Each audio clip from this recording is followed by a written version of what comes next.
हमारी कहानी का नाम है ई मनोज और किंग कोबरा। सुंदर कहानी।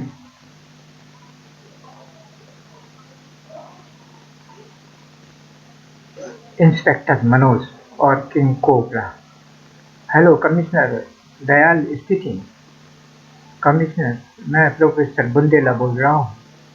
ओह प्रोफेसर साहब, आप क्या बात है, इस समय आपने हमें कैसे याद किया? खैरियत तो है ना? कमिश्नर साहब, आप फौरन मेरे यहाँ आ जाइए।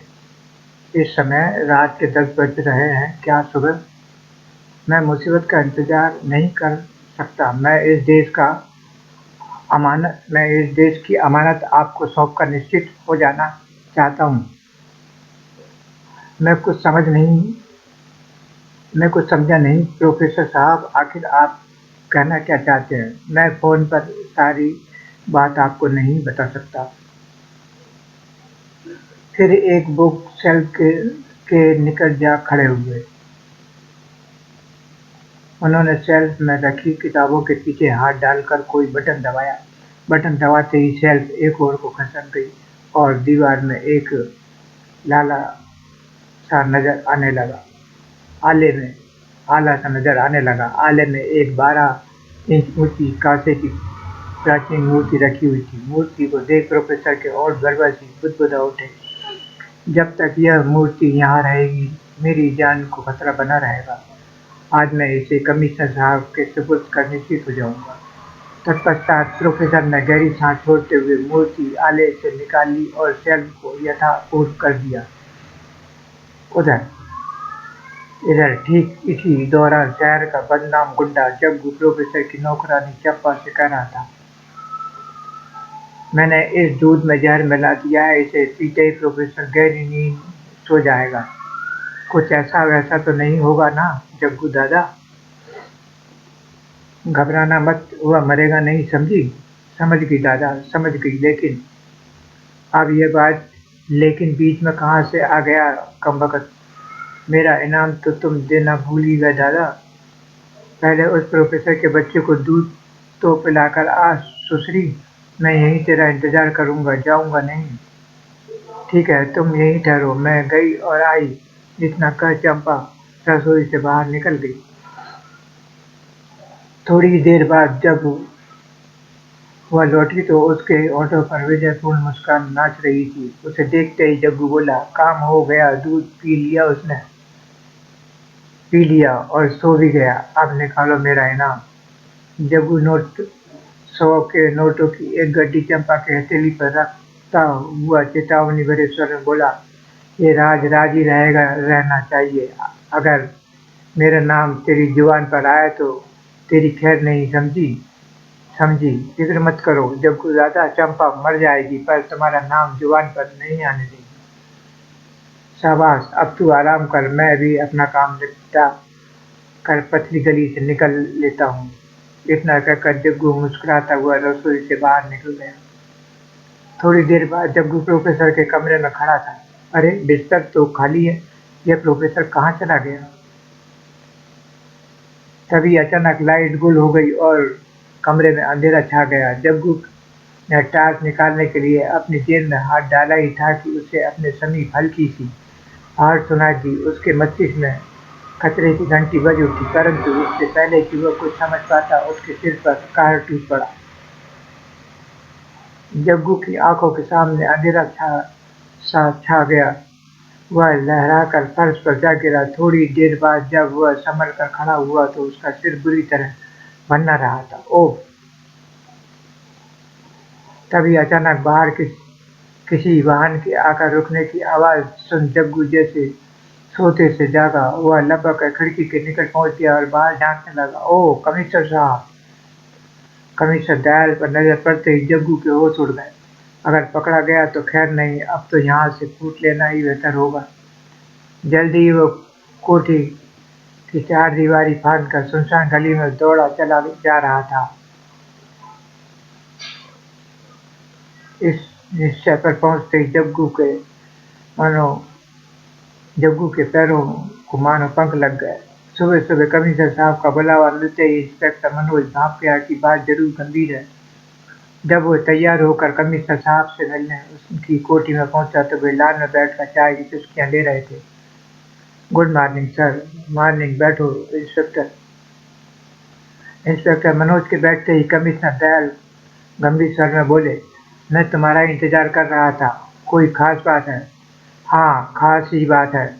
तत्पश्चात कमिश्नर दयाल रात फोन पर प्रोफेसर बुंदेला से हुई बातचीत का विवरण देते हुए बोले, मैं आधे घंटे के अंदर प्रोफेसर की कोठी पर पहुंच गया था। इंस्पेक्टर तुर्रानी और हवलदार शेर सिंह मेरे साथ थे, लेकिन जब मैं वहां पहुंचा तो प्रोफेसर जिंदा नहीं थे।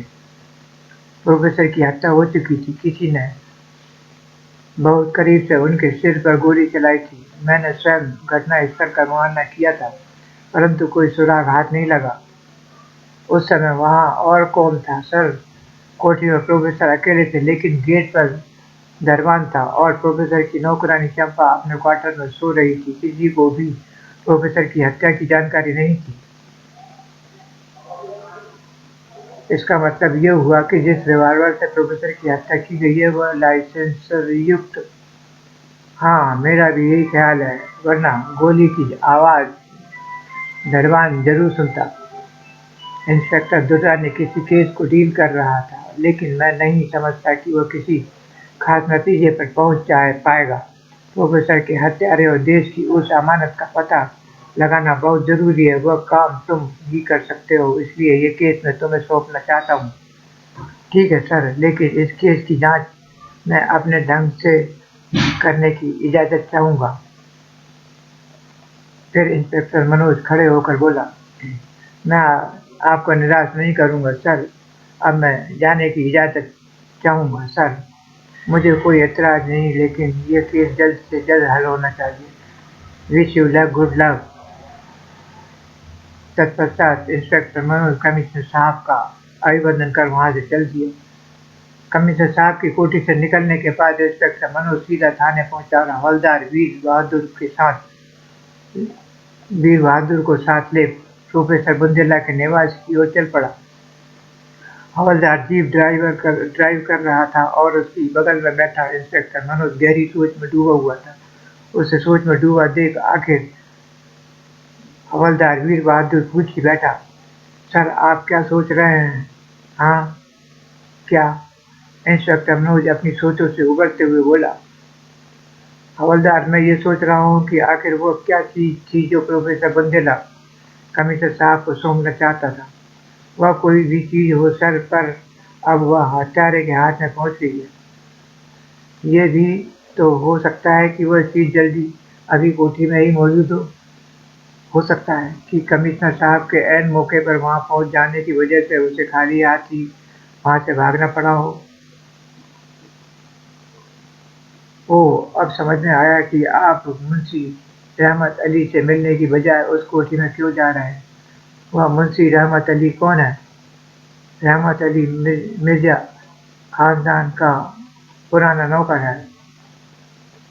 जब से मिर्जा खानदान के आखिरी वारिस मिर्जा नूर ने वो कोठी छोड़ी है, तब से रहमत अली ही उस कोठी की देखभाल कर रहा है। मिर्जा नूर कहाँ गए? कोई नहीं जानता। वे अचानक कहाँ चले गए? ये कब की बात है? करीब 6 महीने। यह रहमत अली ने मिर्जा नूर के लापता होने की रिपोर्ट इलाके की पुलिस चौकी में दर्ज कराई थी।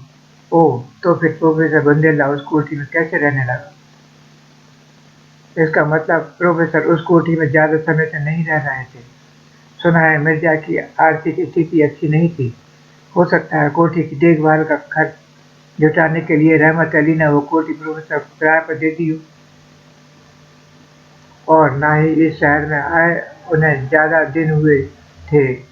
जहाँ तक मैं प्रोफेसर बुंदेला के बारे में जानता हूँ, वे राजस्थान पुरातत्व विभाग के चीफ थे और जयपुर में रहते थे। अपनी बात कहते कहते एकाएक एक विचार उनके मस्तिष्क में कौन गया और उसके होठ पे बरबस ही बुदबुदा उठे। उसके होठ बरबस ही बुदबुदा उठे। ओह, समझा। उनके इस शहर में आकर रहने का कारण वह चीज ही थी जो वे कमिश्नर साहब को सूंघना चाहते थे। सर, हम मिर्जा नूर की कोठी पर पहुंच चुके हैं। ओह,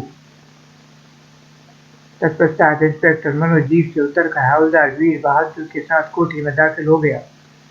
लेकिन कोठी के भीतर भाग की बारीकी से जांच करने के बाद भी जब इंस्पेक्टर मनोज के हाथ कोई क्लू नहीं आया तो उसने हवलदार को आदेश दिया, हवलदार, तुम नौकरानी चंपा और कोठी के दरबार को यहाँ ले आओ। Yes sir. हवलदार तुरंत वहां से चला गया। तब 10 मिनट बाद वह लौटा तो उसके साथ केवल दरबार ही था। नौकरानी को उनके साथ था देख इंस्पेक्टर मनोज ने कठोर स्वर में पूछा, नौकरानी कहाँ? नौकरानी चंपा कहाँ है? वो अपने क्वार्टर में नहीं है सर। फिर वह कहाँ है? मैंने उसे सब जगह ढूंढ लिया सर, उसका कहीं पता नहीं चला। फिर वह कहाँ गायब हो गई? मुझे तो ऐसा लगता है सर कि वह हत्यारे से मिली हुई थी और उसने भांप लिया होगा सर, इसलिए वह मौका देख रघु चक्कर हो गई। तुम्हारी बात में दम है हवलदार। हत्यारे को पकड़ने के लिए चंपा का पता लगाना बहुत जरूरी हो गया। तब इंस्पेक्टर मनोज की पैनी नजरें गोर के दरबान के चेहरे पर जा पड़ी। दरबान घबरा कर बोला, माँ मुझे कुछ नहीं जानता साहब, मैं सच कहता हूँ। सच सच बताओ, चंपा कहाँ है? मैं नहीं जानता साहब। तू नहीं जानता तो कौन जानता है? मुझे मत मारो साहब, मैं कुछ नहीं जानता। बता चंपा कहाँ है, वरना मार मार कर तेरा हुलिया बिगाड़ दूंगा। तब इंस्पेक्टर मनोज ने दरबान के प्रश्न किया, तुम यहाँ कब से काम कर रहे हो? 5 साल होने को आया साहब। और चंपा? वह प्रोफेसर साहब के यहाँ आने के कुछ दिन बाद यहाँ काम पर आई थी साहब। उसको यहाँ काम पर किसने रखा था? मुंशी जी ने रखा था साहब। तुम मुंशी को पता जानते हो? तुम मुंशी का पता जानते हो? हाँ साहब। ठीक है, तुम हमारे साथ उनके घर चलो। जी साहब। तत्पश्चात इंस्पेक्टर मनोज और हवलदार गोर के दरबार के साथ वहां से चल पड़े। इधर एक हॉलनुमा कक्ष में जग्गू रस्सी को जकड़ा दर्द से कराहते हुए कह रहा था, मैं सच कहता हूँ किंग, वह मूर्ति मेरे पास नहीं है। हमें बनाने की कोशिश मत कर जग्गू, सच सच बता, वह मूर्ति तूने कहाँ रखी है? याद रख किंग, कोबरा से धोखा करने वाला कुत्ते की मौत मरता है। राम किंग राम, मैं गद्दार नहीं हूँ। अगर मैं गद्दार होता तो यहाँ क्यों आता? आपकी योजना अनुसार जब चंपा प्रोफेसर को दूध पिलाकर लौटी तो मैं उसके कमरे में पहुंच गया। उसके बाद जग्गू ने किंग को आप भी तो सुना दी। जग्गू की बात सुन किंग कोबरा सोच में पड़ गया। कुछ देर बाद वह अचानक भयानक स्वर में बोला, हमारी योजना के मुताबिक चंपा को प्रोफेसर को दूध पिलाकर केवल बेहोश करना था, लेकिन प्रोफेसर की हत्या कर दी गई। हत्या? हाँ, प्रोफेसर की गोली मारकर हत्या की गई। बस आप मुझे कुछ घंटों की मोहलत दे दीजिए, मैं दूध का दूध, पानी का पानी करके आपके सामने रख दूंगा। हाँ किंग, अब मुझे भी उसी पर शक हो रहा है। ठीक है, हम तुम्हें एक मौका और देते हैं। 2 घंटे के अंदर अगर तुमने चंपा को हमारे सामने पेश नहीं किया तो तुम जिंदा नहीं रहोगे। फिर किंग कोबरा के आदेश पर जग्गू को बंधन मुक्त कर दिया। तब किंग कोबरा जग्गू को हिदायत देते हुए बोला, जरूरत पड़ने पर तुम हमसे ट्रांसमीटर के जरिए संबंध स्थापित कर सकते हो। उधर इंस्पेक्टर मनोज रहमत अली से चंपा का पता मालूम करने के बाद जब उसके मकान से बाहर निकला तो उसकी आंखों में संदेह के बादल उमड़ रहे थे। वह हवलदार को अलग से ले जाकर हिदायत देते हुए बोला, हवलदार, मुझे रहमत दूध का दूल्हा नहीं लगता। तुम दरबान को पुलिस कस्टडी में छोड़ने के बाद भेद बदल कर यहाँ आ जाओ और रहमत पर नजर रखो। मुझे उसकी एक गतिविधियों की रिपोर्ट मिलनी चाहिए, लेकिन रहमत अली को शक नहीं होना चाहिए। यस सर, समझ गया सर। अब तुम जाओ। और आप सर, मैं चंपा से मिलने जा रहा हूँ। इतना कहकर इंस्पेक्टर मनोज जीप में बैठ वहां से प्रस्थान कर गया। तब हवलदार भी दरबार के को साथ थाने में की ओर ले चल दिया। जग्गू जानता था कि चंपा उससे कहाँ मिलेगी। वह सीधे धूमपुर गांव पहुंच गया, जहां चंपा एक छोटे से पुराने मकान में रहती थी। उसने मोटरसाइकिल गन्ने के एक खेत में छुपा कर खड़ी कर दी और वहां से पैदल ही चंपा के घर की ओर चल पड़ा। लगभग 15 मिनट बाद वह चंपा के घर के दरवाजे पर खड़ा था। तभी वह दरवाजे पर दस्तक देने की सोच ही रहा था कि तभी अंदर से घुटी घुटी चीख की आवाज सुन उसने अपना हाथ पीछे खींच लिया। आ ओ, ये तो चंपा की चीखने की आवाज है, जरूर अंदर कोई है। फिर आते हुए कदमों की आहट सुनते ही जग्गू दरवाजे से हटकर दीवार की आड़ में हो गया। थोड़ी देर बाद दरवाजा खुला और एक कद्दावर कद्दावर आदमी बाहर निकला। ओह, लगता है इसने चंपा का काम तमाम कर दिया। हो न हो यह कोई आदमी है जिसने प्रोफेसर की हत्या करने के बाद मुझ पर हमला किया था। जरूर इसी ने मूर्ति उड़ाई है। चंपा इसका राज जानती थी, इसलिए इसने उसे भी ठिकाने लगा दिया। फिर जैसे ही वह आदमी आगे बढ़ा, जग्गू की आंखें चमक उठी। वह मुझे मूर्ति तक पहुंचा सकता है, मुझे इसका पीछा करना चाहिए। इस विचार के मन में आते ही जग्गू उसके पीछे हो लिया। थोड़ी दूर जाकर जग्गू चौंका। ओह, वह मेटाडोर जरूर इस आदमी का इंतजार कर रही है। अगर वह मेरी नजरों से ओझल हो गया तो मेरी खैर नहीं।